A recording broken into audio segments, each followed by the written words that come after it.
Hello, everyone. Welcome back to the sixth annual Virtual Island Summit. I really can't believe it. 6 years, and it's great to see so many new people, so many familiar faces returning back for another year. My name is James Ellsmore. I am the CEO of Island Innovation, and it's my pleasure to welcome you back here again for this annual extravaganza of island sustainable development. Island Innovation is a sustainable development consultancy which, as you've guessed, focuses on islands all around the world. Really, with this idea of connecting islands that are, of course, extremely different, but have shared commonalities when it comes to similar needs, similar scale, and similar challenges around issues like climate, energy, and beyond. And that's what we're really here to talk about today. I'm very happy to be here to be presenting this opening session of the Virtual Island Summit and to be introducing some of our keynote addresses to kick off the week. Um, as you know, the idea of this week is to have many different sessions that will cover a wide variety of topics. We don't expect you to be joining every single session at every time of day, of course not, but to choose those sessions that really speak to you. Many of you are also following on our live stream on Facebook and LinkedIn. So hello to all of you there. And to start off, I'd love to hear who we have joining. So please go ahead, say hello in the chat. I can see people joining from Trinidad and Tobago, from the Canary Islands, from Arizona, from Papua New Guinea. Wow, a real range of different places. And while I'm looking there, we'll have a quick poll question just to get to know you a little bit. Timor-Leste, Martha's Vineyard, Mauritius, Micronesia, and this is really the spirit of island innovation and the Virtual Island Summit, bringing together a huge variety of places from around the world to share these commonalities and to learn from each other. Where else we have Martinique, St. Lucia, the Marshall Islands. Great to see a good cohort from the Pacific here. A few people from Haiti. I'm not going to mention everyone. Madeira. Nice to see some other people. I'm in Portugal as well. Puerto Rico, Fiji. Amazing. So this, I think, is going to be a great reflection of the week we have ahead. What can the Caribbean learn from and teach the Pacific? What can the Pacific learn from and teach islands in Europe and Africa and Latin America and North America, all over the world, and of course, Asia? I'm sure I missed somewhere there, but you get the idea. So I think everyone's had a chance to fill out the poll, and that will give us a sense of the audience we have joining us today. You can see 150 people live here in Zoom and more joining the live stream following along online. Okay, and poll and share results. We have even split of male and female, people joining from a wide range of regions, always a strong presence from the Caribbean in our sessions. 40% from the private sector, people from NGOs and academia, and of course, a big government contingent. And then a range of different industries represented. And as well as connecting different islands together, part of the role of this summit is also to bridge those gaps between the different industries responsible for sustainable development. So bringing together academia with NGOs, with government and policymakers, and of course the private sector to try and make these decisions happen. And so we'll see representatives from a wide range of different sectors working together to be able to have those conversations. Amazing, amazing. So with that, I would like to move forward to have our first keynote speaker who has delivered a video address, and it is my pleasure to introduce the president of the Canary Islands, Fernando Clavijo Battle, who is going to be delivering our opening address. And we're delighted that the Canary Islands is here represented today. So if we can go ahead and play that video. Hola, soy Fernando Clavijo, presidente de Canarias, y quiero empezar excusándome no poder estar participando en este foro porque las obligaciones de la presidencia del gobierno, los viajes y la situación que estamos viviendo con la migración que está llegando a nuestras costas, pues me ha hecho imposible la participación directa. Pero agradezco la oportunidad de poder participar a través de este vídeo y agradezco mucho la invitación, sobre todo porque no pude estar en el último encuentro que se hizo en Canadá y que de verdad me hubiese encantado poder participar.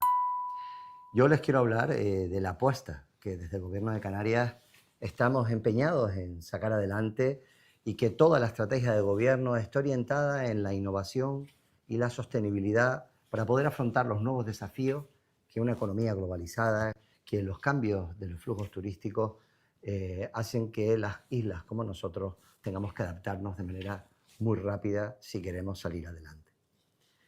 La verdad es que las condiciones que ustedes conocen de las islas, archipiélagos, pequeños continentes, en nuestro caso región ultraperiférica de la Unión Europea, una de las 9, y alejados del continente europeo, nos hacen que todo nos cueste más, que la logística, los costes financieros, la movilidad, el transporte, las economías de escala sean muy difíciles. Y por eso necesitamos foros como este para compartir experiencias de éxito y como islas juntas poder salir adelante. Nosotros, además, en nuestra estrategia de ir hacia un desarrollo económico basado más en la innovación, saben que nuestra principal actividad económica es la turística, pero queremos ir hacia un turismo sostenible, aplicar innovación, que esa actividad turística tire del resto de actividades económicas y, sobre todo, abrirnos a las nuevas oportunidades que las nuevas tecnologías y la inteligencia artificial nos dan o nos permiten.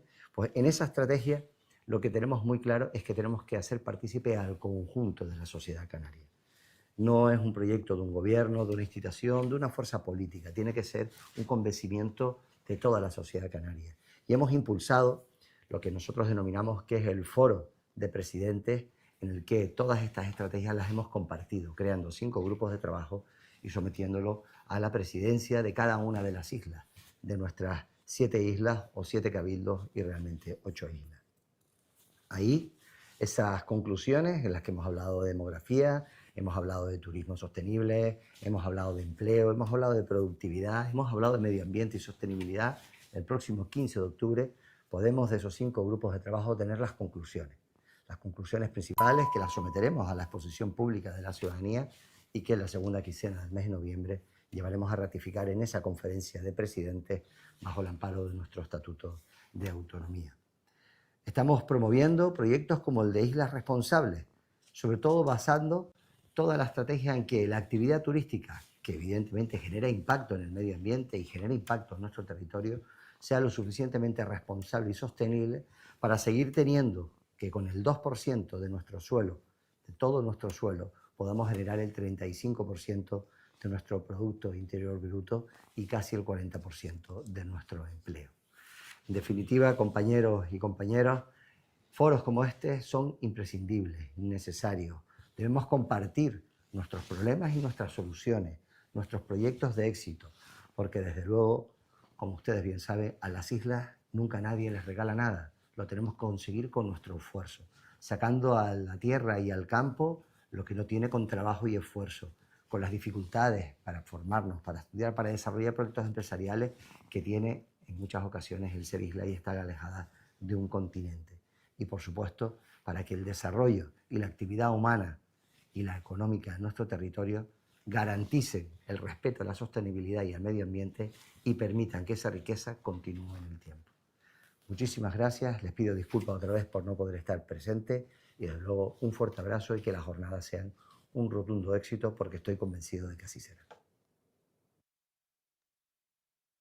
Many thanks to His Excellency President of the Canary Islands for that address. And at Island Innovation, we're very happy to have a continued partnership with the Canary Islands government and the individual island governments towards sustainable development. There are some really fantastic things, especially in the energy sector, but across sustainable development happening in the Canary Islands.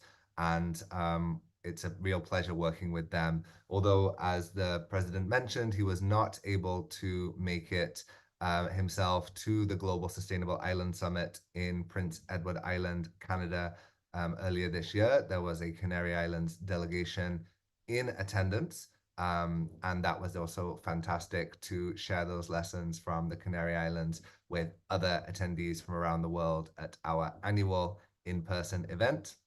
And you'll be hearing more about next year's Global Sustainable Island Summit later on in this session, taking place in the Caribbean this year or next year. Now, moving on to the Caribbean, we have a speaker joining us live, representing Her Excellency Lady Alida Francis, Governor of St. Eustatius, who unfortunately was not able to join us in person due to a last-minute conflict. However, in her place, we are thrilled to have a representative from the government. If I could ask Dr. Kimani Kitson-Walters, who is a policy advisor for agriculture, nature, and environment to the public entity of St. Eustatius, to deliver remarks on behalf of the governor. Thank you, Dr. Kitson-Walters, for being here, and over to you. Yes, thank you very much, James, for having us today. St. Eustatius is pleased and happy to be participating in the Virtual Island Summit this year. And ladies and gentlemen joining us in the virtual space, good morning, good afternoon, and good night. The Island Governor of St. Eustatius, Lady Alida Francis, sends her warmest greetings and sincerest apologies for not being here today.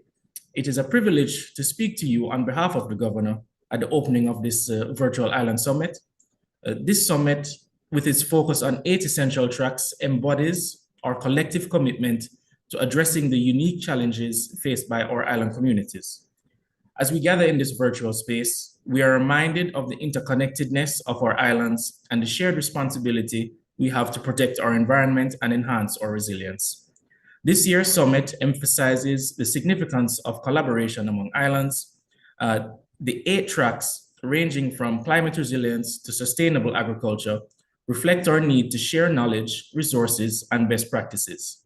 It is through collaboration that we develop innovative solutions to the pressing issues we face, such as climate change, food insecurity, biodiversity loss, and sustainable economic development. On St. Eustatius, we are acutely aware of the impacts of climate change. Recent reports from the Dutch Meteorological Institute highlight the challenges we currently face: increased droughts, more intense temperatures, and more severe weather events. In response, we have embarked on several initiatives aimed at both climate adaptation and mitigation. We are currently developing our climate plan for St. Eustatius, which will be the cornerstone of our strategy. Developed in partnership with the Dutch cabinet and various local stakeholders, this plan will outline actionable steps to enhance our island's resilience. We are focusing on rainwater harvesting in support of agriculture, reforestation, and transitioning to renewable energy sources. I am excited to announce that we, along with local farmers, will be implementing an agroforestry pilot project funded by the Best Life 2030 program. This initiative will integrate native plant species into our agricultural landscapes, creating a more sustainable and productive environment. This pilot aligns with our broader goals of sustainability and resilience, demonstrating our commitment to innovative solutions that benefit both our environment and our community. Renewable energy has become a pivotal aspect of our strategy to combat climate change and enhance sustainability, meeting 100% of our needs during the day and 55% of our total energy needs. Since the realization of our solar park in 2016 and 2017, we have seen significant financial benefits. Prior to this, we spent approximately 75 cents on fuel for every dollar we collected, necessitating subsidies to maintain affordable tariffs. The introduction of solar energy has allowed us to avoid a 40% increase in tariffs, effectively reducing the need for these subsidies. For the future, we are exploring the deployment of wind energy on the island. Diversifying our renewable energy sources is crucial. While solar power is only available during the day, wind energy can contribute at night and on cloudy days. This synergy, together with battery storage systems, ensures a more stable energy supply, reducing the likelihood of power outages. However, we must also consider the associated risks. Given our location in an active hurricane belt and the vulnerability of wind energy infrastructure to these intense weather systems, we must weigh the costs. Our goal is to meet 100% of our energy needs through renewable sources. We foresee that we can increase our renewable energy supply to about 85% with solar and wind. However, we would still rely on diesel power for the remaining 20% of our electricity needs. Our island is working assiduously to identify a consistent alternative power source by 2027 to fill this gap to 100%.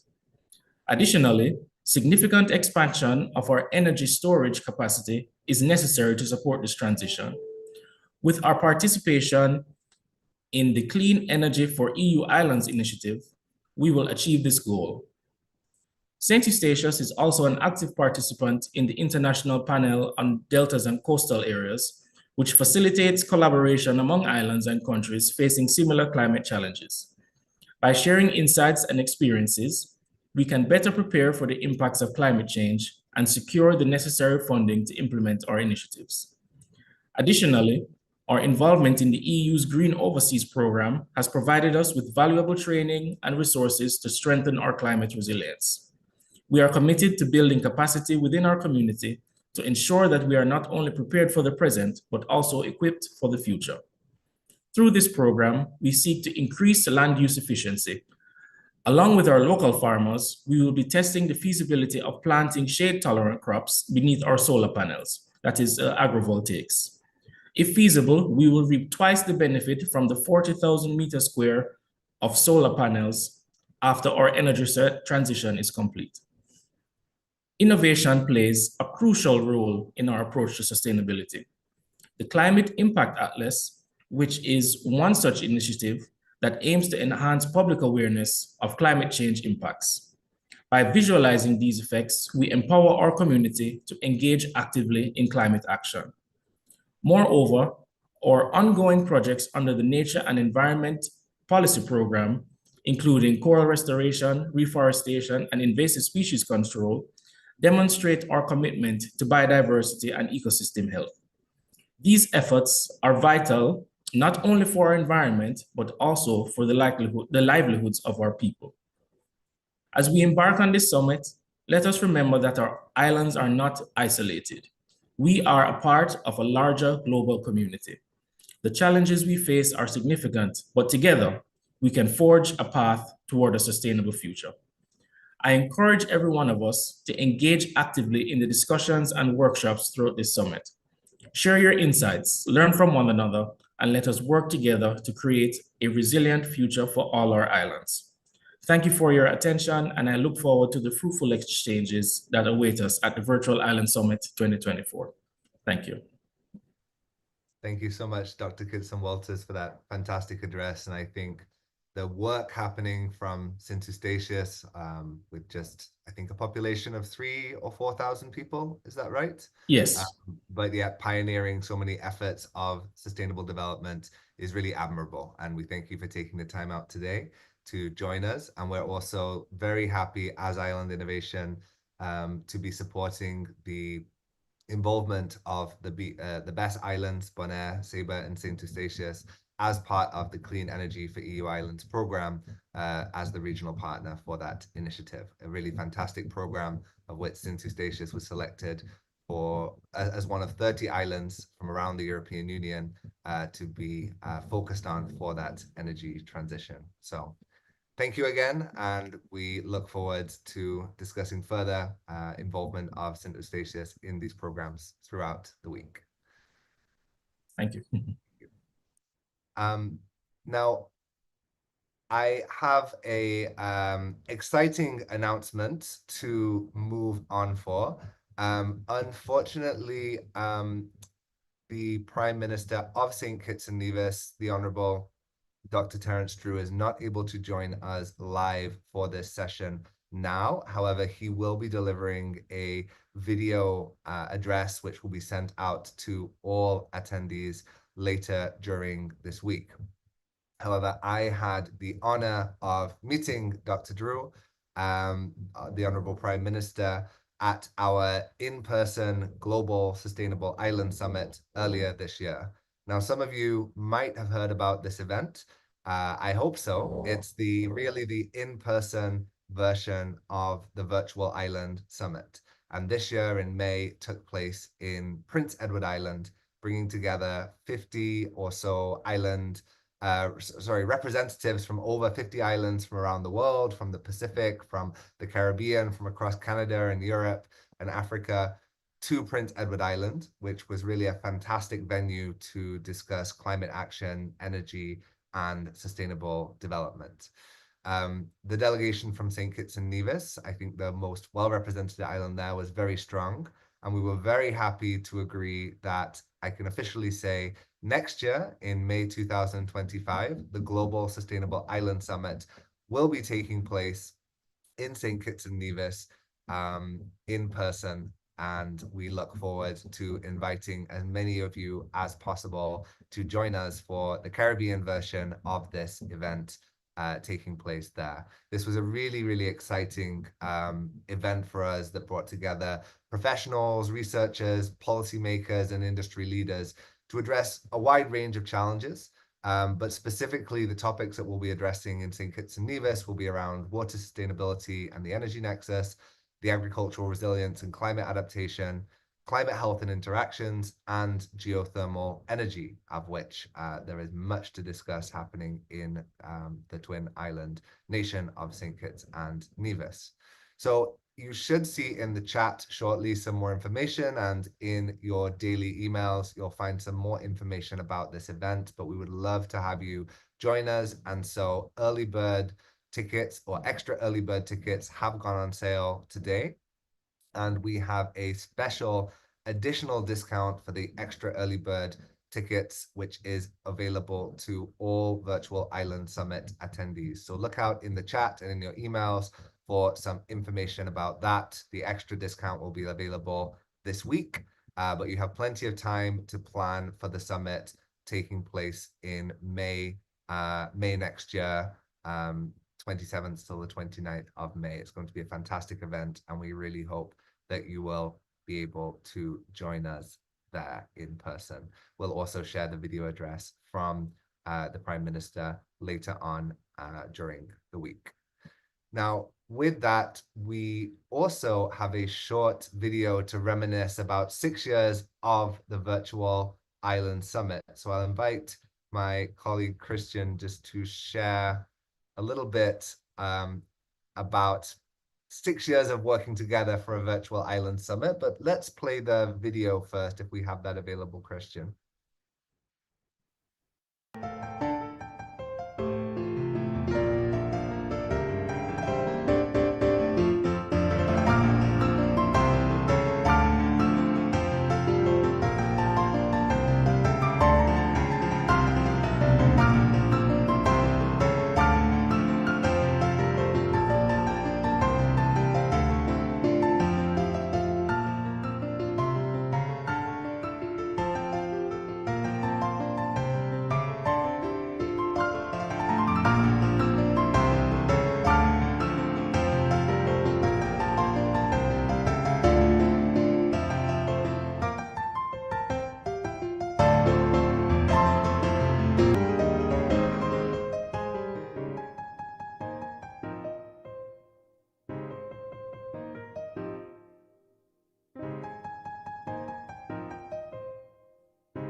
Some great memories there. Christian, you are Island Innovation's Director of Operations and the first employee of Island Innovation here right from the start, seeing 6 of the virtual island summits.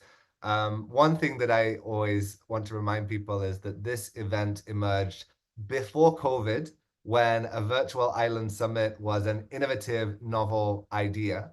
But of course, that really made sense because it helped bring together the wide variety of island communities that we're seeing attending this session to share stories. And it still makes sense. I mean, although we're moving into this in-person space as well, the Virtual Island Summit still has that really important role. I'm curious what the big changes that you saw over the past few years have been.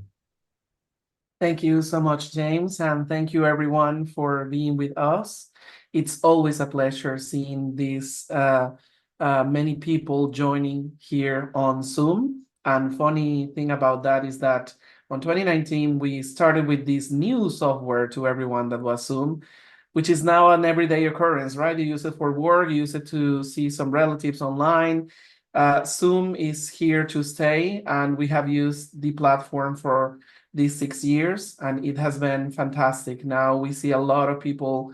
Now the questions are not about how do I use Zoom? Questions are about the topics itself. And we have a very fantastic audience asking relevant questions on all of these sessions that we have seen.